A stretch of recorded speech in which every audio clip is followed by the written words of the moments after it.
It was the night of August 8th when the Manson family entered the home of Sharon Tate, the wife of Roman Polanski. She was only 2 weeks away from giving birth, and by the morning of August 9th, 1969, Sharon Tate and 3 friends were brutally murdered and mutilated. And people have come here to honor them, and they have come because they are simply curious after seeing the new Quentin Tarantino movie, the highly acclaimed movie that's out and now gathering even more interest to this area.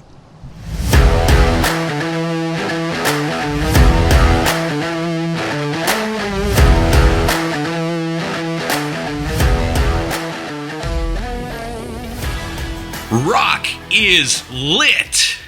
Hey everyone. Well, today marks a solemn anniversary. 54 years ago, actually August 8th through 9, 1969, members of Charles Manson's cult went on one of the most infamous crime sprees of the 20th century, murdering 7 people, including pregnant actress Sharon Tate in what is now commonly referred to as the Tate-LaBianca Murders or the Manson Murders.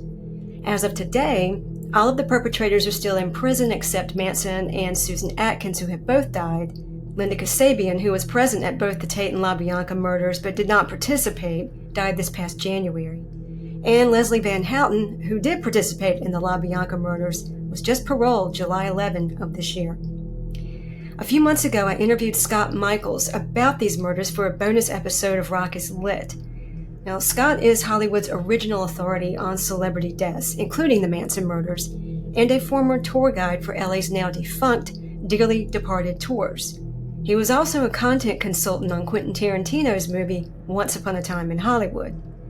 We covered a lot of fascinating ground about these crimes that effectively ended the peace and love 1960s during our discussion. What you're about to see here is a condensed video version of that longer audio-only podcast episode. It includes some photos and videos I took back in April of this year when Scott took me on a once-in-a-lifetime one-on-one tour of major Manson Murders sites. And I want to thank Scott for giving me that opportunity and for talking with me on the podcast. So enjoy this video version of the Rock is Lit episode featuring Scott Michaels, then listen to the whole episode wherever you get your podcasts, or jump on over to my website at christyalexanderhallberg.com to not only listen to the episode, but read show notes and see more photos. Don't forget to hit that subscribe button, and feel free to leave questions or comments about the video below. And now, without further ado, here's Scott Michaels.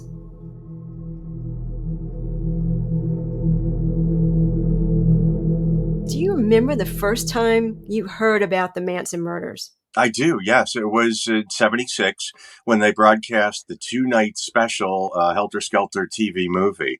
And that was, that's how I got turned on to it. Now, in more recent years, I watched that film, and it's a bit thanky. You know what I mean? It's just a lot of courtroom stuff in there. And I'm like, as a kid, all I remember is Manson turning around and Vincent Bugliosi's watch stopping and those crazy eyes. And that really made an impression on me for sure. And then when they became eligible for parole, I was growing up in Detroit, and I thought they made him into such a crazy boogeyman that I thought he was going to come slithering up the side of my house and crawl inside my window and kill me. So, it was a convincing, it was all so scary, and the prosecution succeeded in making him a really scary man. Yes, I remember seeing that movie too. I don't think I must have seen it in reruns. I don't recall seeing it when it first came out. But I know what you're saying. That moment that Steve Railsback, who plays Manson, turns around, and the moment that the watch stops is one thing, but I think at the very end of the movie, he turns around and faces the camera with those eyes, and it scared the shit out of me. I don't think I slept that night. He was such an amazing Manson. Yeah. So what do you think it is about this case that we're going on 54 years this August? Yeah. What is it about it that captured the public's imagination that makes us still talk about it? Well, I think there's a lot of similarities to people's lives. I mean, it was the late 60s. There were a lot of hippies. A lot of these girls came from homes that were not tragic homes, and therefore it would have been really easy, I think, to get caught up in something like that. There was the free love, and there was a symbol of all that was good and loving and wonderful. And then it turned into something so absolutely sinister. And so I do think that has a lot to do with it. The fact that, these are smiley kids, especially in the courtroom when they represented them in the courtroom, they're showing up in their cute little skirts and pigtails.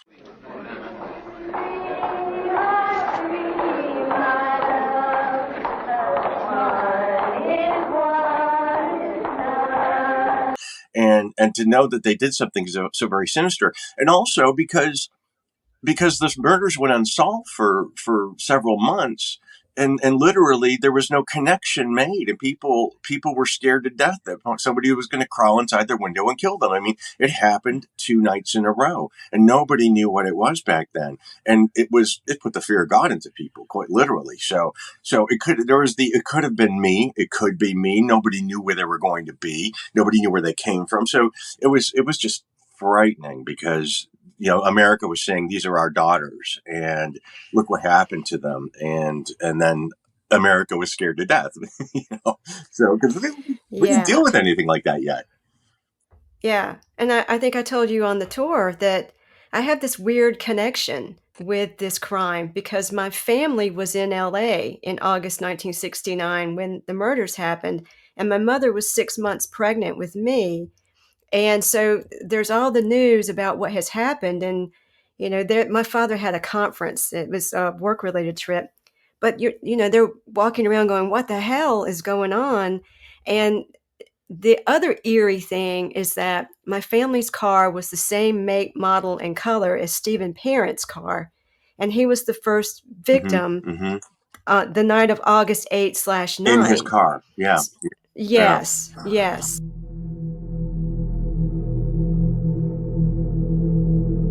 Let's, just in case there are people listening who maybe aren't that familiar with what happened, let's kind of walk through what happened those 2 nights. Okay, well, it was late in the night of August 8th and August 9th of 1969. And during those 2 evenings, 7 murders occurred. The first night was at the Tate house on Cielo Drive, where Sharon Tate lived. And 5 people were either gunned down or knifed down that night by this, quote, band of hippies, they would call them. Of course, like I said, we didn't know that at the time, and who had done it. And the next night, there was an older couple in their late 30s and early 40s in a neighborhood about 15 miles away, who were also butchered in the living room of their house, as they sat watching or reading a newspaper. These people were, at the Tate house, a guy was sleeping in bed. Abigail Folger was reading a book in bed. And within a half an hour, all 5 of them were slaughtered, and the same with the LaBiancas. So, and it went unsolved for as long as it did. Then it turned out being this group of young people. And up until that time, hippies were, considered probably a nuisance at that point, because it was the end of the 60s. It was a little bit like they were exhausting anymore, but they were young, Right. bright-eyed faces of these, sweet kids, and turned out to be doing something so very sinister. And the fact that Sharon Tate was an actress that a lot of people recognized, that was 8.5 months pregnant. And that really is terrifying and so very, very awful. And thinking of your mom at the time, how terrifying that must have been for her, and the similarities, and you in your mother's womb, those fears echoed onto you. I mean, you were born with it. It's really, if you believe in that kind of stuff, which I do. I mean, it's been proven. That explains a lot with regard to It does. me. I mean, your mom had her hands on you all the time, and the thoughts that she had were going through you too. So yeah, it affected you. I know it did physically, and so it's fascinating, and it did almost everyone at some point. Yes, it really was. I think there really was that feeling of this is the end of the 60s. And we're talking about August 8 and 9. But there was a murder that happened before that, Gary Hinman, that kind of got all this started.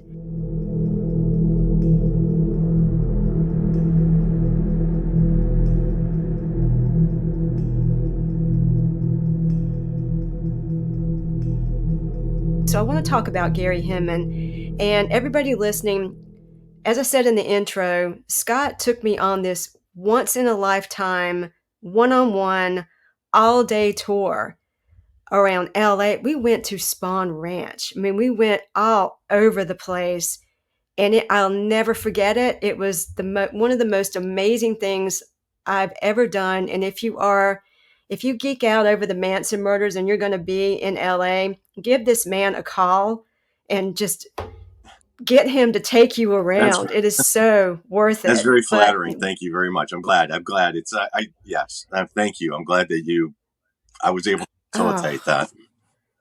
Yeah, it was just one, because I could feel this kindred spirit right from the start. It's like, oh, we're going to get along great today. And we did. Yeah.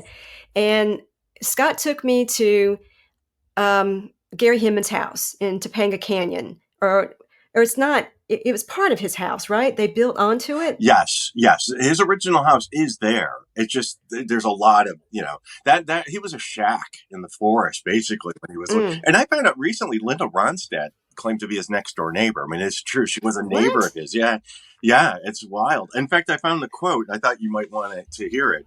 But Linda Ronstadt said, and this has been verified by someone who I know who knew her. When the Manson family came through, they managed to murder my next door neighbor, Gary Hinman. I was lucky enough that I wasn't home that night, or they may have come for me. Of course, there's a lot of that, too. We knew these girls, Linda Kasabian and maybe Leslie Van Houten, too. I lived in Topanga Canyon at the time, and they would hitchhike, and they would talk about this guy, Charlie, at the Spawn Ranch. I didn't know him personally. We knew it was kind of a bad scene, but when we found out how bad a scene it was, we were horrified. So, it touched on so many. And that's when I made my documentary, when we made our documentary, whatever it was, almost 15 years ago, we called it the 6 Degrees of Helter Skelter, because it reaches so many different places and people. But Gary Hinman, that was about 2.5 weeks before the Tate-LaBianca murders. And Hinman was an associate of the family. Hinman was a music teacher. He was a bit of a hippie, too. And there's two different theories about how Hinman got involved. Well, we know Bobby Beausoleil was living in his house, like in the basement or something like that.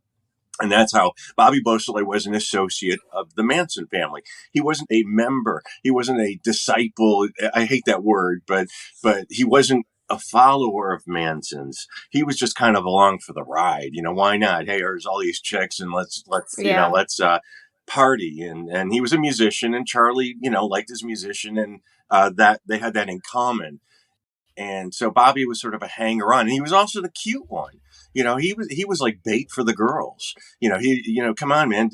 He convinced Bobby to get these girls to join the family, and then the girls were brought on as bait to get the bikers. So yeah, man, come on and hang out, and you can have all the chicks you want. And that was his way of getting security. It's his paranoia, was to get the bikers to hang around with Manson.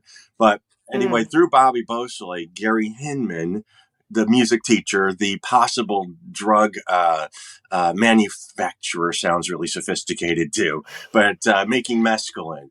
And so there's two possible theories as to why Hinman was chosen. One is that Manson heard he had some money that he inherited. The other one is that Gary Hinman made bad mescaline and sold it to Bobby, and they in turn sold it to the bikers, and the bikers came back and get their money. So either way, it was financially motivated to begin with, the murder of Gary Hinman. It started financially.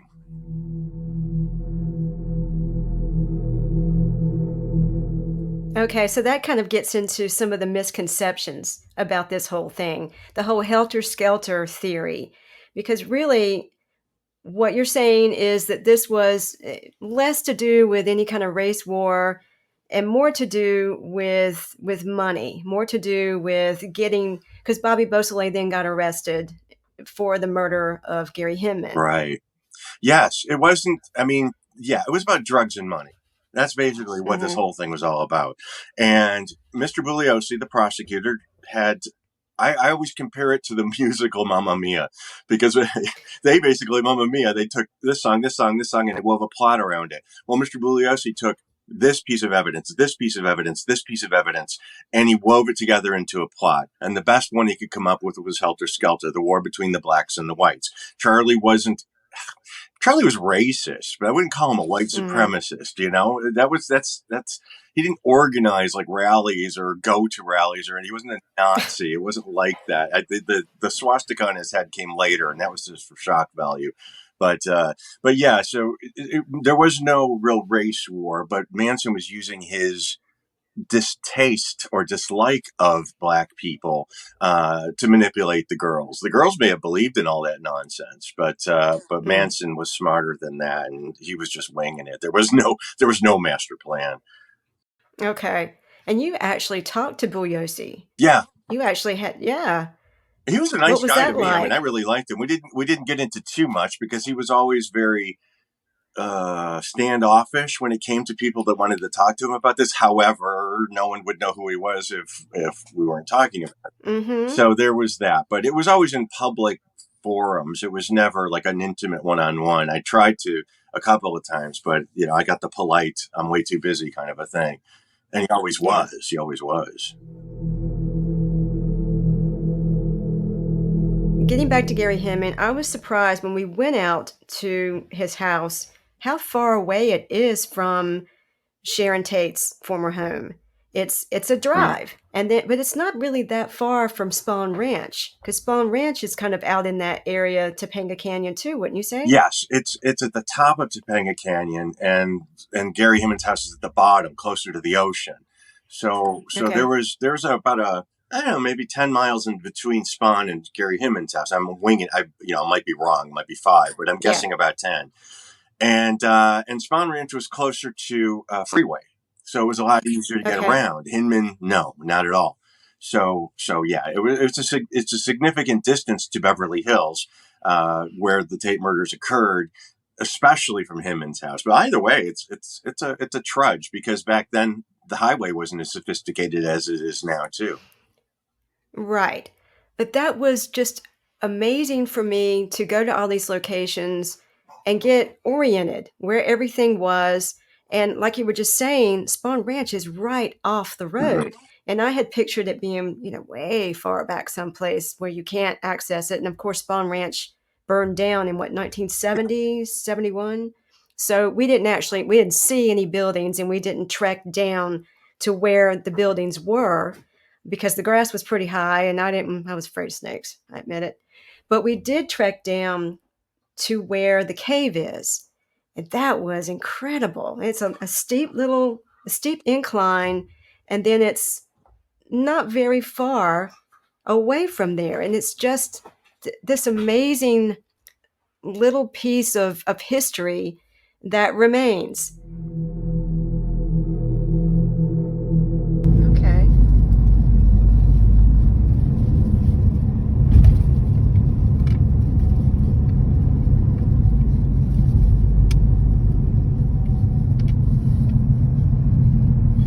Shorty's body was found down that road. Right down there. I mean, it's like a 200-foot drop right here. But his body was found down there. Did they dismember him? No. They said they did. But they found the only thing that was missing, it was his hand. And there's probably an animal made off with it. Mm-hmm.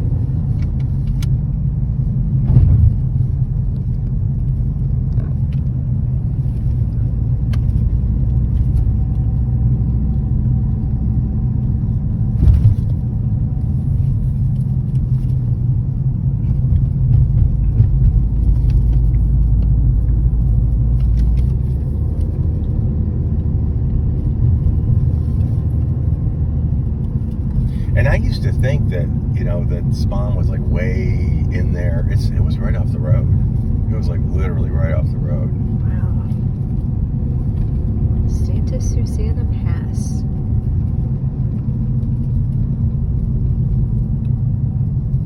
I think that's where we gotta go. So we park up here.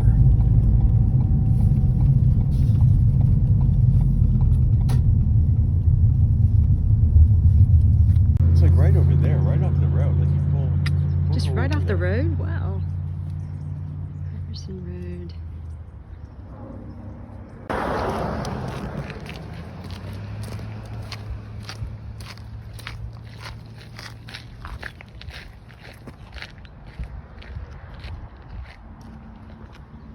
You okay with, you got some footage on there? You're okay with your camera? I think it seems to be doing okay. I Be mean, really careful because there's like weird rocks. Like, okay.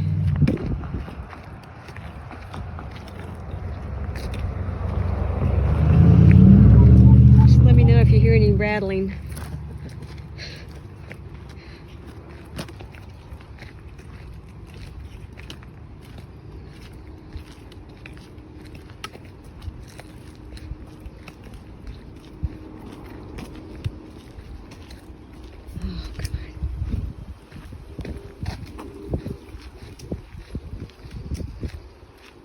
Chilly out here. A little chilly out here. yeah. So this is the only tricky part.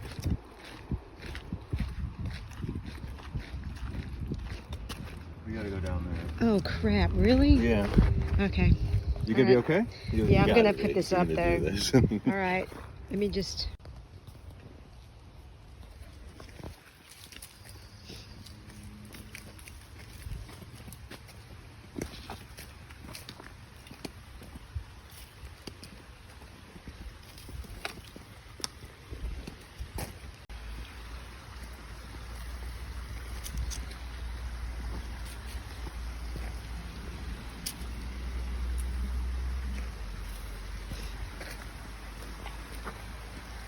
Do you see that?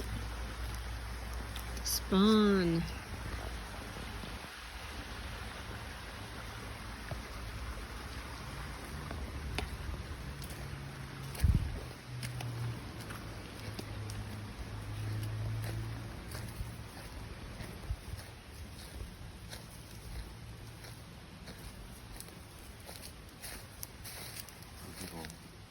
Leaving their marks. Yep. Like, lovely. Delightful.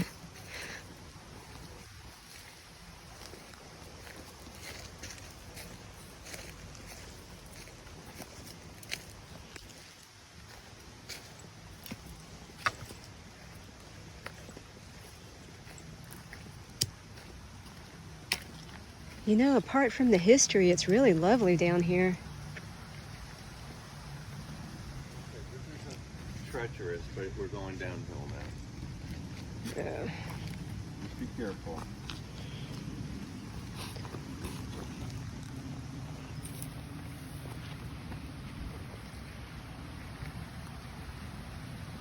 Okay, I'm gonna turn this. Oh, you turned it on. It's going? Okay.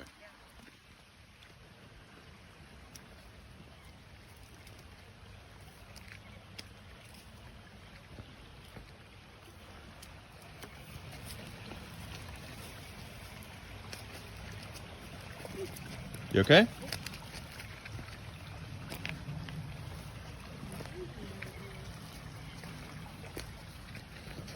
See, you're hiking to the rock.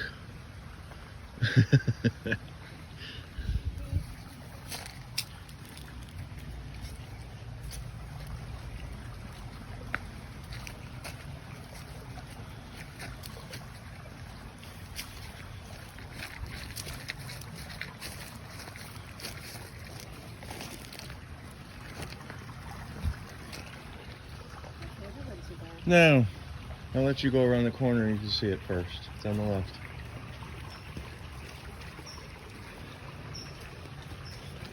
Oh my gosh. There it is. Look at that. Hey.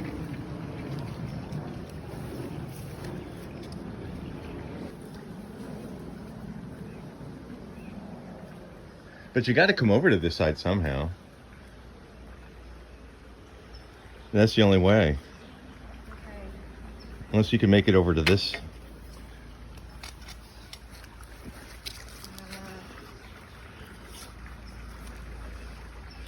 I can't help you anymore. I know. I can be on the other side to grab your hand.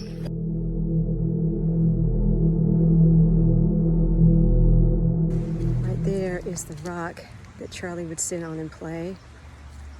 And Scott got footage of the cave, and I got footage of the cave, but it's beautiful out here. It's hard to think of something so violent and so ugly taking place or brewing here. But it's amazing, and it's right off the road. It's an odd tourist attraction. It's become I don't know, hallowed ground for some people. Yeah. They do. I know that there are people that bring groups out there, and they play music, and I always say that there's the Manson crowd, and there's the victims crowd. They rarely blend.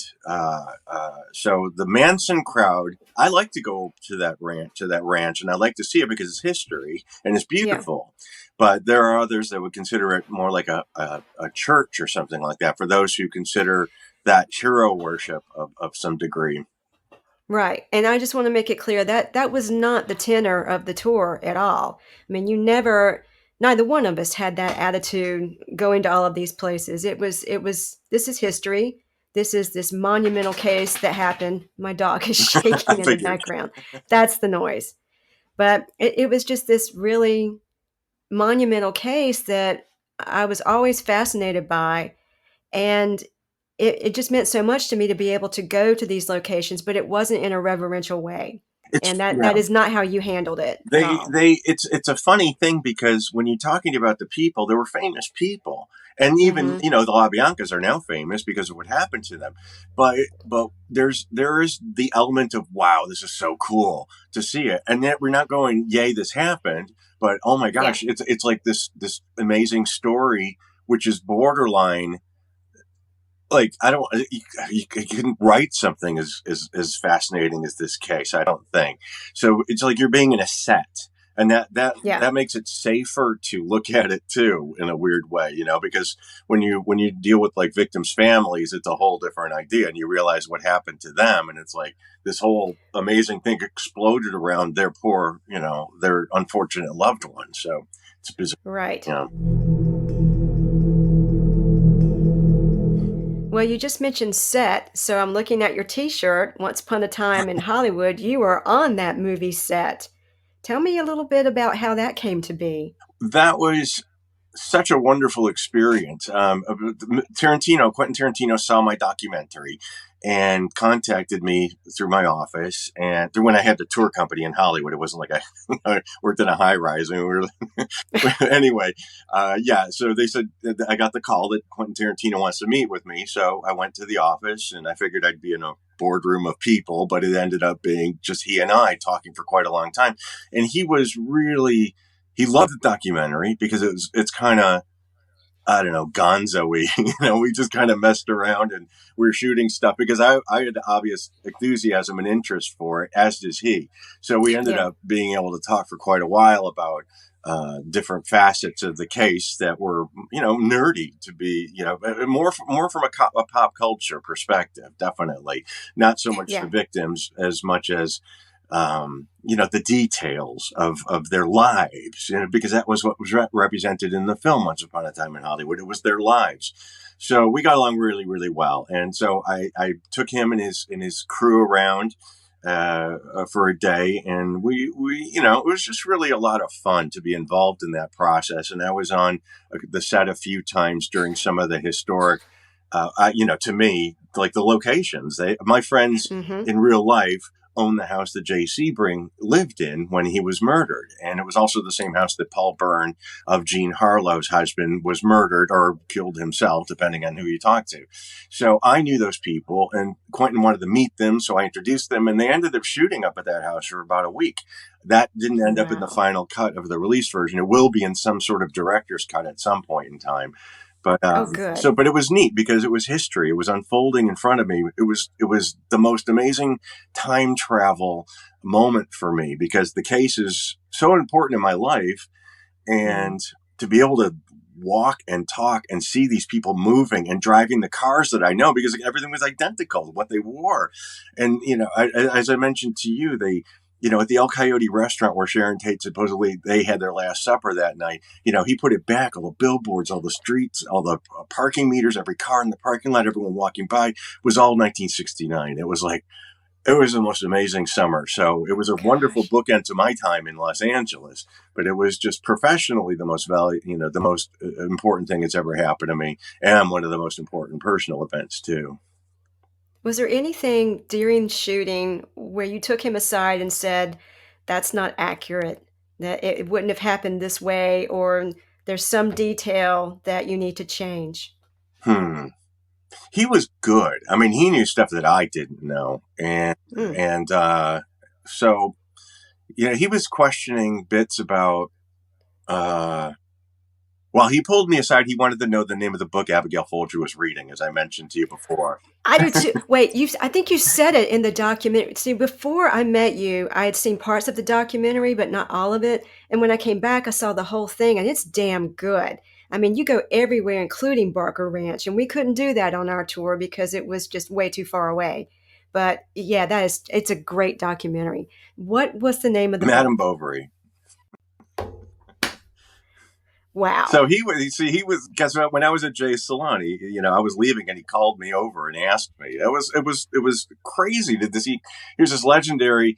I'm not a huge Quentin Tarantino fan. That's not to say I'm not. I see his movies. I like his movies, but he's not like a god to me, like he is to so many people. And, but to me, it was just a lot of fun. And he was, when we were at the El Coyote, he owns a movie theater a couple of blocks away. And he pulled me aside. He goes, hey, guess what's happening over there or something. And he pointed out his theater. I said, well, that's your theater. He goes, yeah, but what was happening that night? And he tells me that night there was a premiere for a porn movie at his theater because it was an old 60s porn theater. So, I didn't know that. And one thing I was able to tell him about, I talked to Mark Lindsay from Paul Revere and the Raiders. And Mark Lindsay, I knew he lived on Cielo Drive in that house.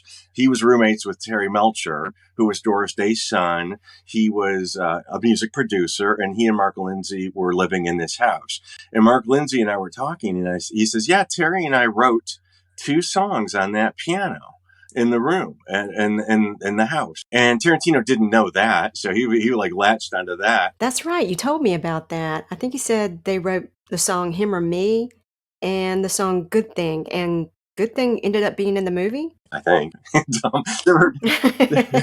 also, I remember the piano. The other one was The Mamas and the Papas, Straight Shooter.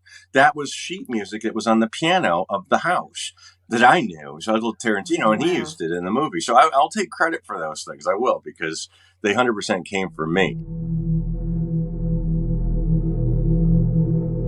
That house was rented. The owner of the house, his name was Rudolph Altobelli.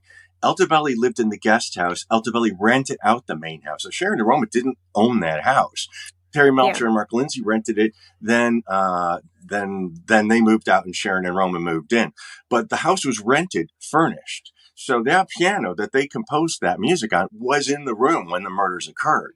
So you think that instrument that they used was just feet away from where those people were murdered. And that adds a whole different spin to those songs to me. And I think that's the kind of stuff that clicked with Tarantino. It was like, who knew that book was going to go down in history as the last thing Abigail Folger did before she was murdered? That's fascinating. So corrections, not so much, but certainly an exchange of information that ended up being, used, which was really thrilling.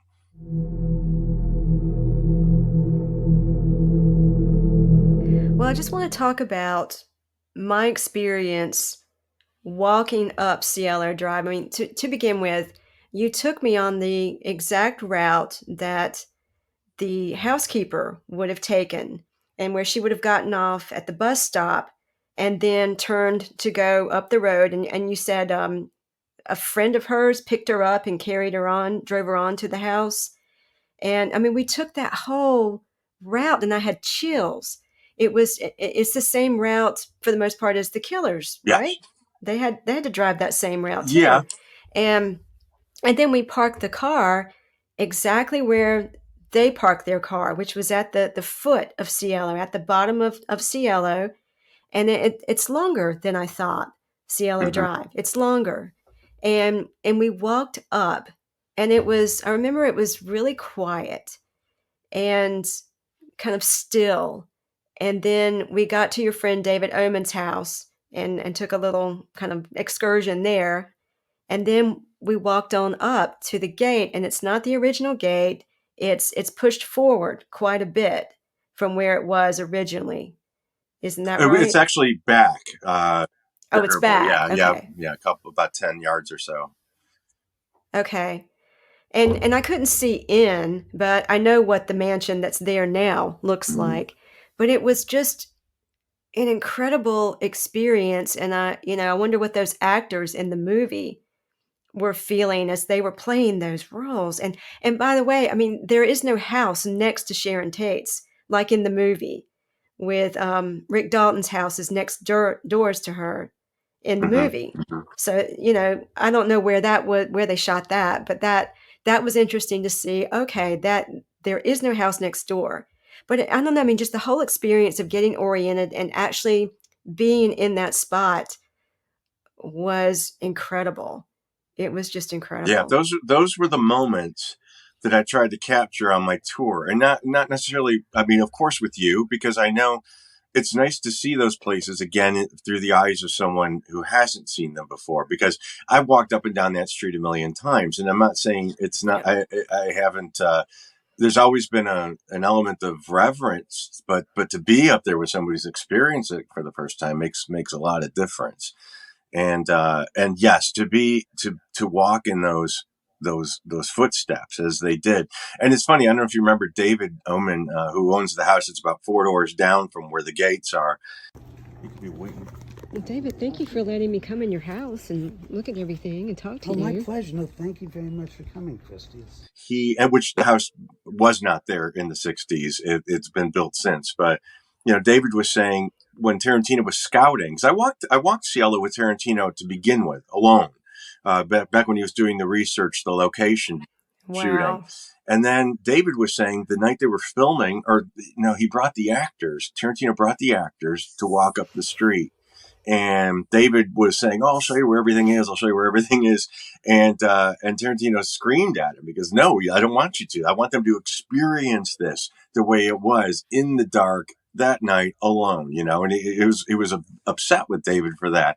But that was how important it was to Tarantino to get the experience right. And I thought that was pretty cool. Mm-hmm. Yeah, I remember David telling us about that when we went inside his house. And we should say, I know I'm deviating a little bit, but that was an interesting experience going in his house. I'm not somebody who believes in ghosts per se, but I was down in, I don't know if you call it the basement. It was downstairs with him, and I was recording. He was talking. I was recording him talking. All of a sudden, the lights flickered, and then my phone stopped working, and I couldn't record anything else until we got away from Cielo. Then my phone started working again. That was a strange moment. Yes. Benedict Canyon, we've talked about this. I know we have, because I can't stop talking about it. But I think Benedict Canyon is definitely a hub of some sort of activity. And now it's Native American. I live on tribal land, so they call themselves Indians. I'm going to say Indians. Okay, the Indians who traveled from Los Angeles, which wasn't called Los Angeles back then, would travel over the mountains to the San Fernando Valley, or what it's called now. There were only 3 or 4 paths that they could have taken. Benedict is a little bit off the beaten path. There's talk that it is cursed by the Indians. I would believe that. I'm not desperate to believe every supernatural story, but there's too much evidence to me of negative, horrible things that happen to people in that canyon. I mean, not just the Tate murders, but either people that died on the canyon, were murdered on the canyon, died mysteriously, or died in other places, but they lived in the canyon. So there's just, dozens that I know of So I do think that area has a lot of activity. And the electronic stuff, that's textbook. When electronics go dead, that happened to me only one other no, I didn't. I might have told you this.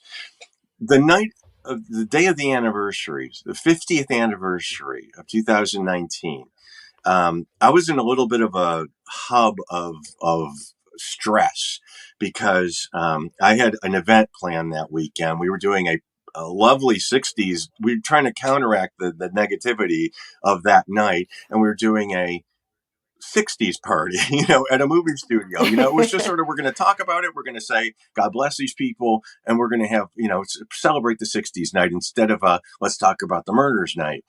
And so I was getting a lot of flack from that. The movie was coming out. I was getting I was involved with a lot of that. There were people that I know, there were psychic medium people that were saying, don't go up to that house. Do not go up to Cielo Drive on that day. David Oman, please come up to my house that day. There was a lot of stress that was heading my way. That day, I did take a busload of people up to Cielo Drive, and my bus caught on fire. No.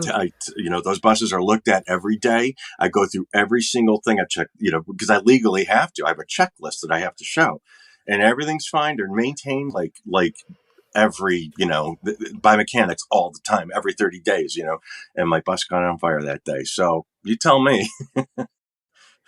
Wow. I don't think you told me that. That's interesting. It was nuts. It was really, really crazy because Deborah Tate, Sharon's sister, was on me. She thought I was doing something awful. It was just a lot. I was the focal point of a lot of stress, and it was Oh a my weird, gosh. weird day. And then that happened. So, yeah.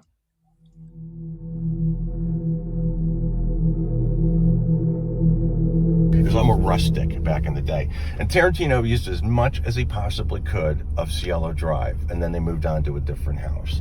So Tarantino shot out here for a good week. And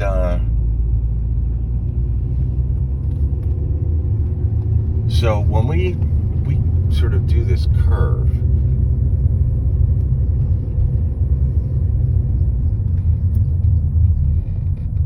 it looks very much like it did back then. And Oh, so narrow. yeah, but Tarantino used this. This building up here on the right was Rudolph Valentino's old stables. Oh, wow. And the house was actually up at the top. And so these were where he kept his horses. But Tarantino had fake street lights put up from the point where this wall ends, because this is fairly new, and that house wasn't here. But Tarantino 100% used this strip several times. Okay. When you see Sharon and Roman with the MG flying through, or Brad Pitt and the little Carmen Gia that came whipping around the corner a couple of times, and there were street lights on this road here. How they got permission to shoot here, I don't know. You had to get everyone's permission. They must have been compensated well. Must have been. Now, the address was 10050 Cielo Drive. The address is changed to 10066, and it's the end of that road.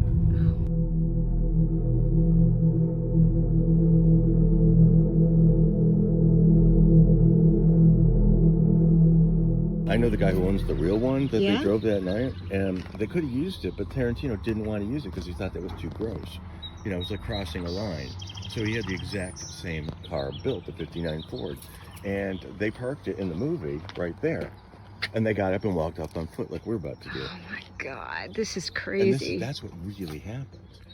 This is exactly what really happened. And seeing those images in the movie of those people walking up that street with that silhouette with their weapons in their hands. I know, it's creepy. It's so sad what happened.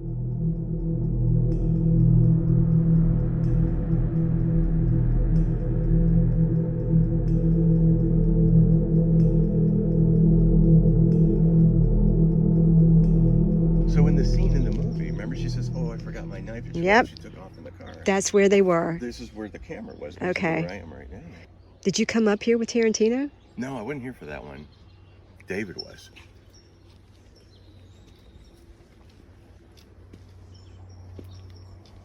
So all these trees,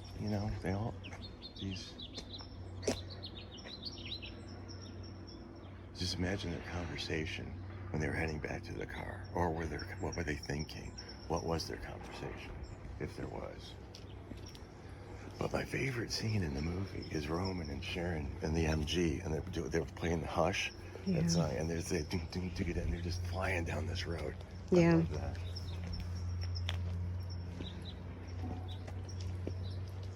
I wonder how these people living in these houses feel about living here. That's part of their reality anymore. I thought that once the victims and the killers died, this story's going away. But Tarantino made sure that it'll never be forgot. Yeah. And now that it's a movie location as well as a real true crime location, this place gets traffic all the time. And these houses were here. Yeah. Oh my goodness. Yeah, see, they were on their phone in the window. They saw us coming, but this is part of their life.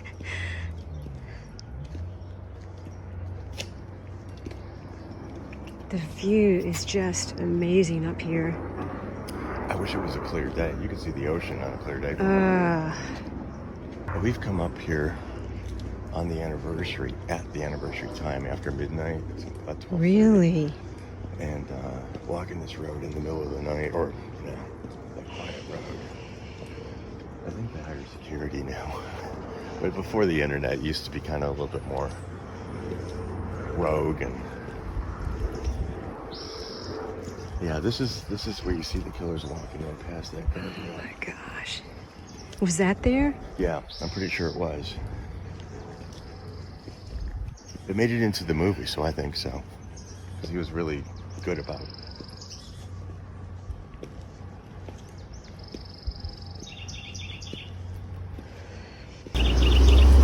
I really do think that there was no plan. They were winging it. We know Helter Skelter's a myth. But they were just winging it, and I think it just spiraled. So do you think Puglisi made that up, or he got that from somebody else? I mean, there was not going to be any kind of black and white war. Okay. He was scared of blacks. Yeah. Because he thought he killed one of the Black Panthers. Yeah. So he's whipping up everybody else into watch out for Blackie, watch out for Blackie, and they're patrolling 24 hours a day because he's scared the Black Panthers are coming after him. So it wasn't any big deal.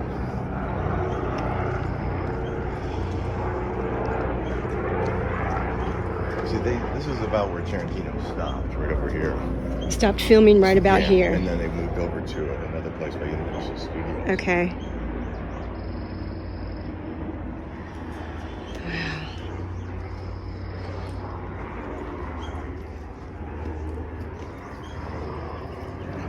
Hi. Oh, we have the same hair color. And I'll tell you something else, which is something David told me when Brad Pitt was driving the Carmen Diaz. Here comes somebody. He did that? On the corner. Uh-huh.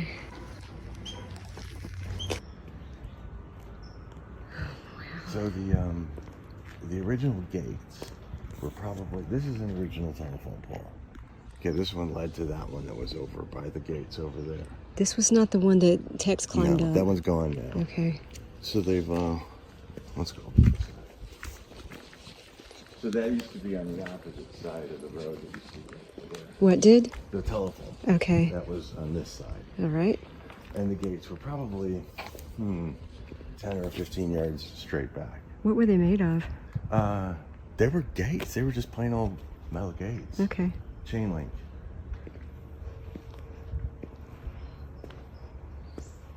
We can go as far as this gravel. Okay.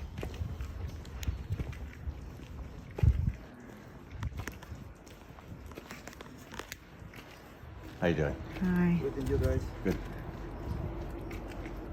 So the gate was already open with Stephen Parent there? It wasn't? No, Okay. the gate was closed. What they did was they cut the phone line. The phone lines landed on the gates, and they were afraid they were electrified, so they scrambled over the hill on the right. Oh. And then as they went over the hill is when Stephen Parent pulled up to the gates, and they shot and killed him. Then they rolled the car back, and then they went around the corner to where the house is. So his car would have been just a few yards. Straight ahead from the Yeah. telephone pole, I guess, was probably right about where these wires lead down. Yeah. When did they change the street number. They did, yeah. The owners did the Altobelli. I think Altobelli may have, or the guys he sold it to. So then Mrs. Chapman came running, and this is the Cott, Seymour Cott. He and his wife heard the gunshots, and Mrs. Chapman. They were gone the next day. You know, the little boy delivered the newspaper, saw that the wires were hanging there. Didn't really think much of it. No, but who would? You know, Right, who right. would? But that's been modified considerably. Bell. So she came here. They weren't home. She went to the yellow house. The one now Or with the all the what trees color? on it. And that house looks just the way it did. Oh, so not this one in the middle. That was Correct. new. Okay, then the other one. All right. This is just unbelievable.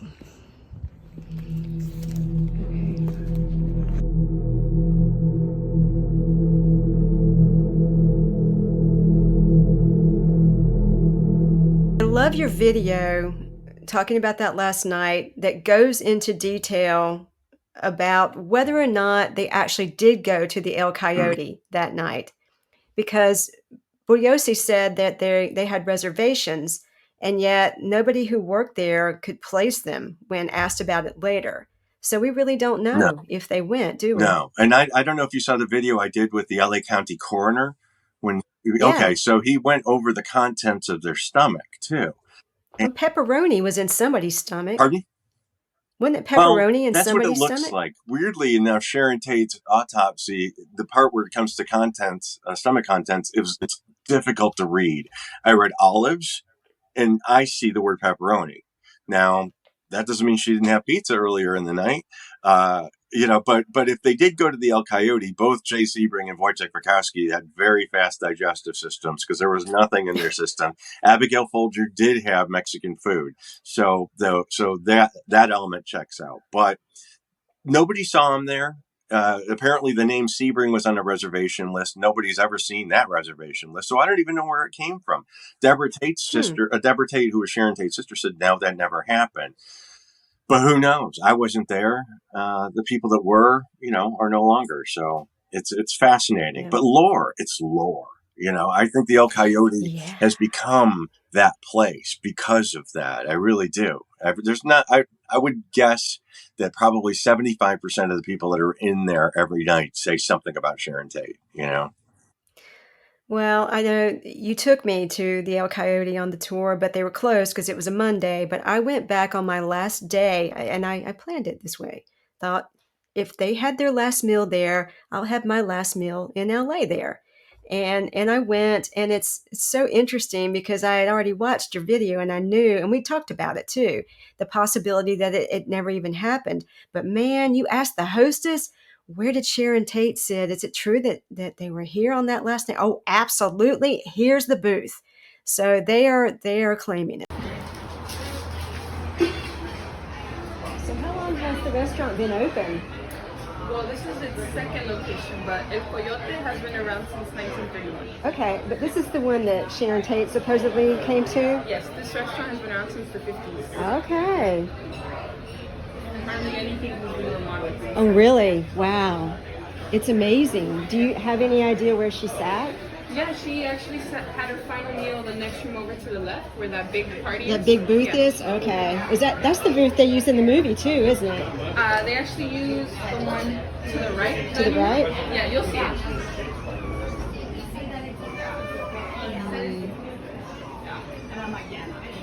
Yeah, you have to get them right then. There's no time. Thank you so much. Thank you so much. No problem.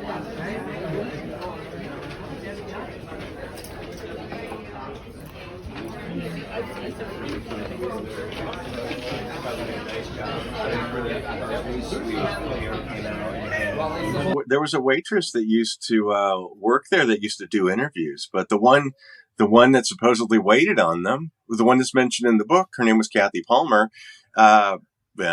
She didn't remember seeing him there either. I don't know how they found out she waited on them, but it's in Helter Skelter. That she did that. She was shown photographs of the victims and could not recognize them, so could not identify them. But I'll always go there, and I always in my mind go, "Oh, I got to go there on the night of the anniversary." most everyone Yeah. there that night is for that reason. So, Yeah. Yeah. Well, I'm glad I went, just in case. I'm glad I went. And the food was actually I pretty love the El good. Coyote. It's just a vibe. It really is. It's a Yeah. charming place, and it's been there for over 80 years now. So I love it. I had a margarita and I had fajitas. And I texted you my food, a picture of my food while I was sitting there. Look, I made it back here. Okay, yeah, that I'm glad I went. It was good. Scott, I feel so lucky to have met you. It was a wonderful day that you gave me, and I feel like I've got a new pal. As I was saying, I'm just so glad I had that opportunity to make the rounds with you, to go that route and to look at it from a close perspective, because it changes your perspective when you are in proximity to where things happened and go into the LaBianca's house and on and on. It was amazing, and I'm very grateful to you for giving me that opportunity. And one thing I would say I'm really grateful for is Tarantino, because Mm. I thought for the longest time that these victims would be forgot once their immediate family members are gone, and nobody goes to those parole hearings to object to the killers being released. And he made them into human beings, and they'll be studied forever now. So maybe not the way you want them to, because he made it into the storybook ending once upon a time. But they have names, they have faces, and people can relate to them on a different level now than a black and white photograph in a book, which is all they were for 50 years. Yeah, I love that movie. I know a lot of people take issue with the ending, but you just said it. He gave them the storybook ending that they didn't get in real life. And I think it's a terrific movie. It's such a love letter to Hollywood, too, from that It's period. perfect. It's a perfect movie. Yeah. And how wonderful for you that you were involved in it. Yeah, it was a great. I Look at still that can't stop smile. smiling. Oh, well, what have you got going on now you want to tell folks about? Well, I'm trudging away at my videos, making my videos. I write the ends of people's biographies, my little vignettes, about 8 or 9 minutes long. So yeah, it's just life goes on, and it's weird not to have my tour company anymore, not to have that day-to-day existence. However, I live in the desert now. I don't really miss the stress of living in Los Angeles, and people are nice, and I like nice people. And nice is good. All right. Well, keep on keeping on, and I hope our paths cross again very soon. It has been a pleasure to talk with you yet Thanks, again. Christy. Thanks for having me on.